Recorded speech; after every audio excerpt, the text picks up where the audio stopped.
করেছেন সাহাবাদের সামনে, কিভাবে চিত্রায়িত করেছিলেন তিনি, যে কারণে সাহাবারা জান্নাতের পাগল হয়ে গিয়েছেন।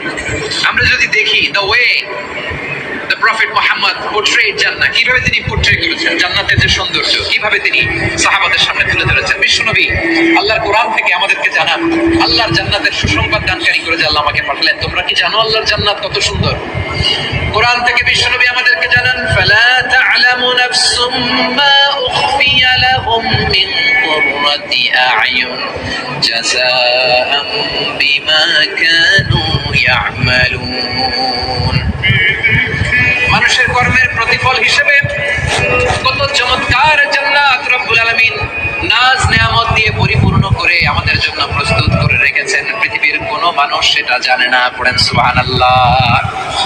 এটা যে কত সুন্দর, আমাদের আমলের প্রতিদান হিসেবে কত চমৎকার, fantastic, eye catching, fabulous paradise তিনি আমাদের জন্য রেডি করে রেখেছেন।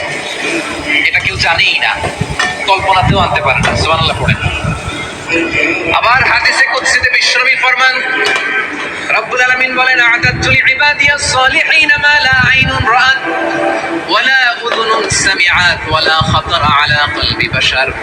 আল্লাহ বলেন, আমার নেককার বান্দাদের জন্য এমন চমৎকার জান্নাত আমি রেডি করে রেখেছি, মা লা আইনুন রাআত, কোন চোখ সে জান্নাতকে দেখে নাই, ওয়ালা উযুনুন সামিআত, কোন কর্ণকুহর সেই জান্নাতের আওয়াজ শুনে নাই, ওয়ালা খাতারা আলা কলবি বাশার, মানুষ কল্পনাতেও জান্নাতের ছবি আঁকতে পারে না।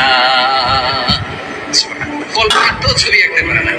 পৃথিবীর যত বিখ্যাত বিখ্যাত ডিজাইনাররা আছে সবাইকে একসাথে বসিয়ে যদি আমরা বলি জান্নাতে যে চেয়ারের মধ্যে আমরা বসবো, এই চেয়ারের একটা ডিজাইন করেন তো, কোটি কোটি ডিজাইনকে একসাথে করা হলেও জান্নাতের একটা চেয়ারের ডিজাইন হবে? প্রিয় সিলেট, আওয়াজ করে বলো, জান্নাতের একটা চেয়ারের ডিজাইন তারা করতে পারবে? কেমন জান্নাতে আমরা যাব? বিশ্বনবী কিভাবে জান্নাতকে আমাদের সামনে চিত্রায়িত করেছেন, পোর্ট্রে করেছেন। তিনি বলেছেন, জান্নাতীরা যখন জান্নাতে ঢুকবে, ফেরেশতারা